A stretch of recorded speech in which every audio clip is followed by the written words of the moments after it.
Chapter 36 Descendants of Esau. This is the account of the descendants of Esau, also known as Adam.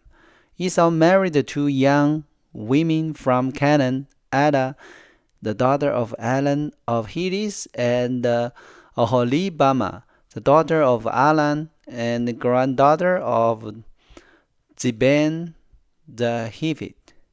He also married his cousin Basemath, who was the daughter of Ishmael, and the sister of Lebels. Ada gave birth to a son named of Eliphaz for Esau. Basemath gave birth to a son named Reuel. Onibama gave birth to a son named Jesh, Janam, and Korah. All these sons were born to Esau in the land of Canaan.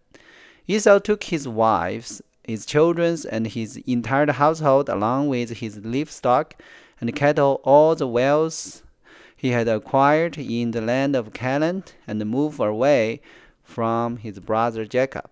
There was not enough land to support them both because of all the livestock and the possessions they had acquired.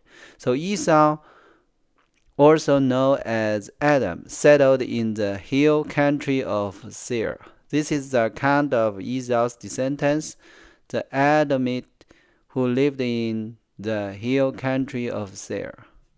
There are the name of Esau's son, Eliphaz, the son of Esau's wife Adam, and Reuel, the son of Esau's wife Basemath. The descendants of Eliphaz were Teman, Omer, Zephyr, Gatam, and Kenaz. Timnah, the concubine of Esau's son Eliphaz, gave birth to a son named Amalek. These are the descendants of Esau's wife Adam. The descendants of Reuel were Nahah, Zerah, Shammah, and Mizah.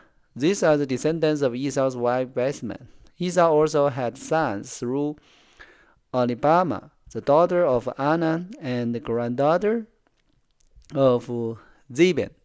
Their names were Joesph, Janam, and Korah. These are the descendants of Esau who became the leader of various clans. The descendants of Esau's oldest son, Eliphaz, became the leader of the clan of Teman, Omer, Zephyr, Kenaz, Korah, Gatam, and Amalek. These are the clan leaders in the land of Adam who descended from Eliphaz. All these were descendants of Esau's wife Adam.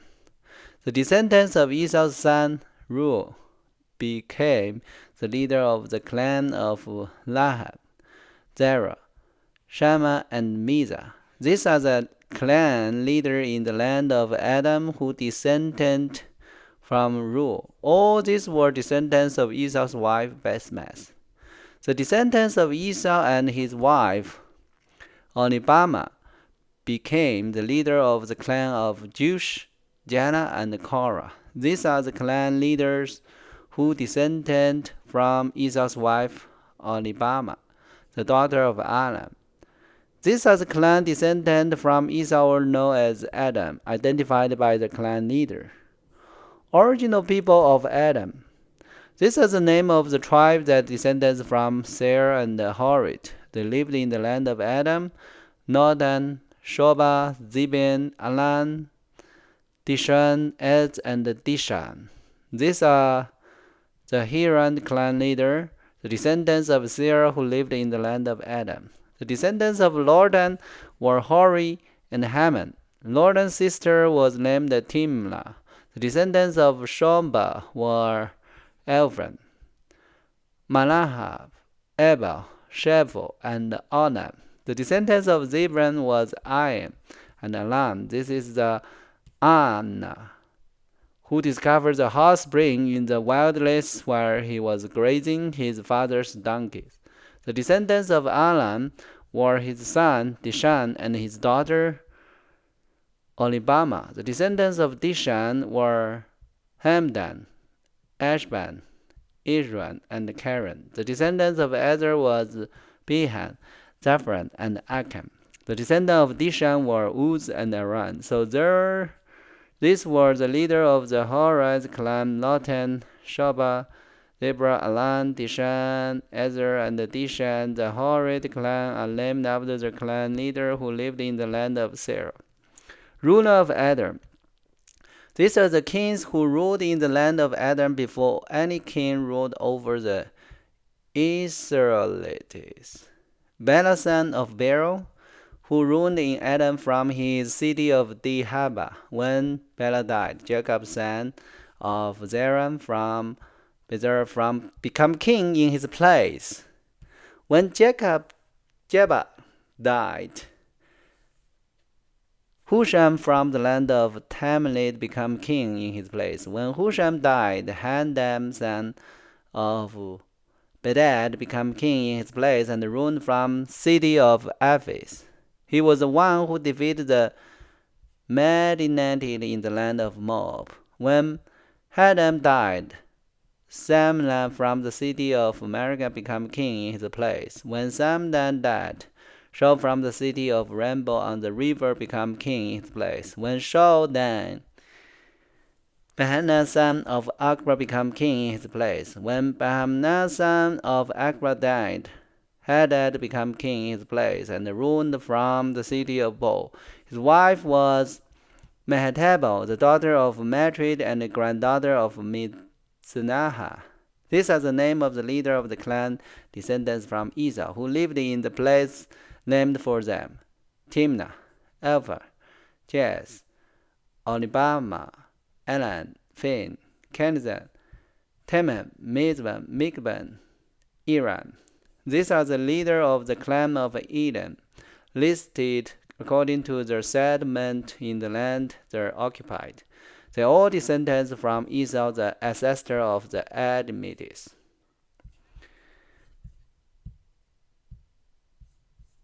Joseph's dream.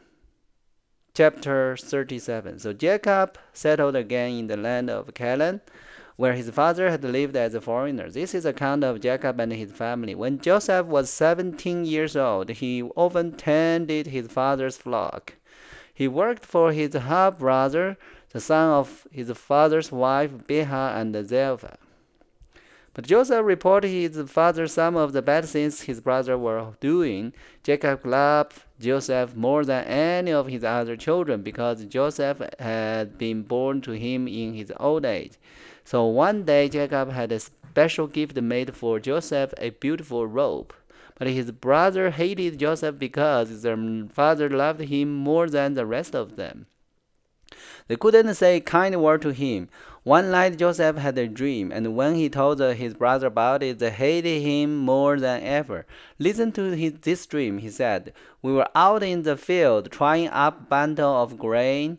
Suddenly my bundle stood up, and your bundle all gathered around and blew low before mine. His brother responded, So you think you will be our king, do you?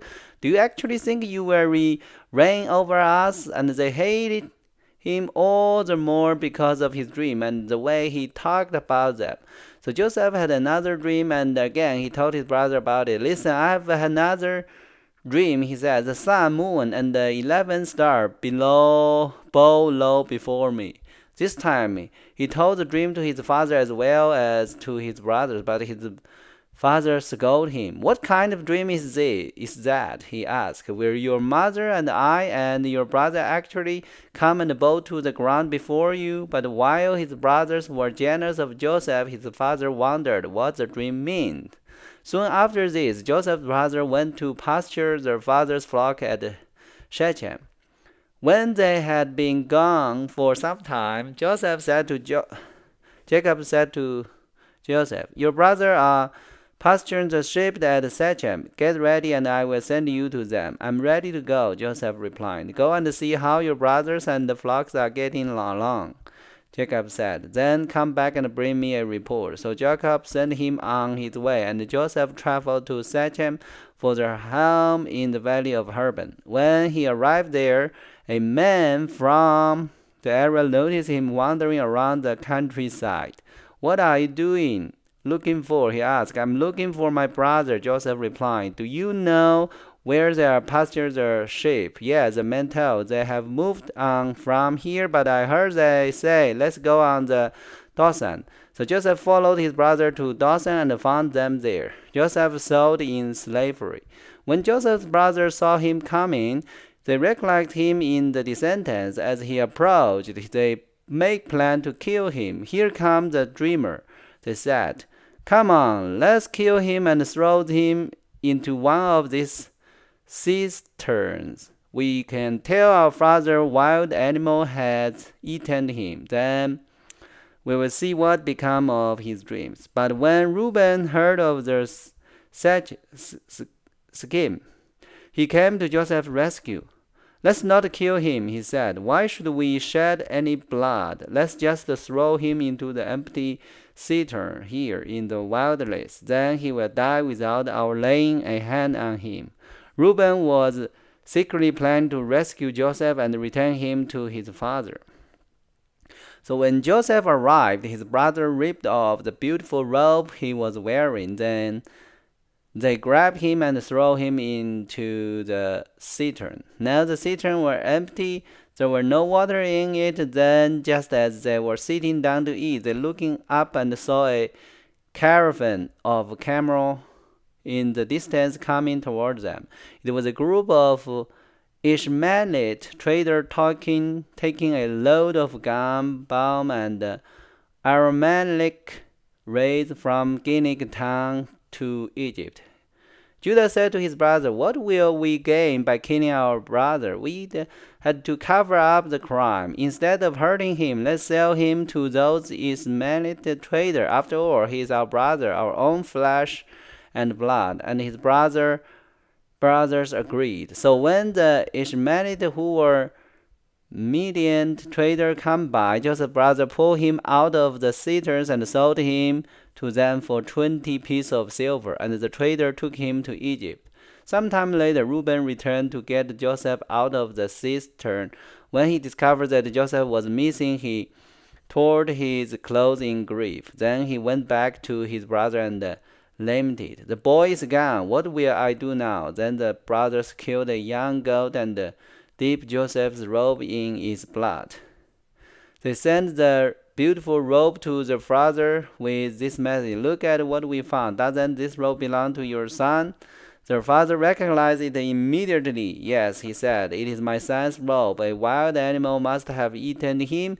Joseph had clearly been torn to pieces. Then Jacob tore his clothes and dressed him in burlap. He mourned deeply for his son for a long time. His family all tried to comfort him, but he refused to be comforted. I will go to my grave mourning for my son, he would say, and then he would weep.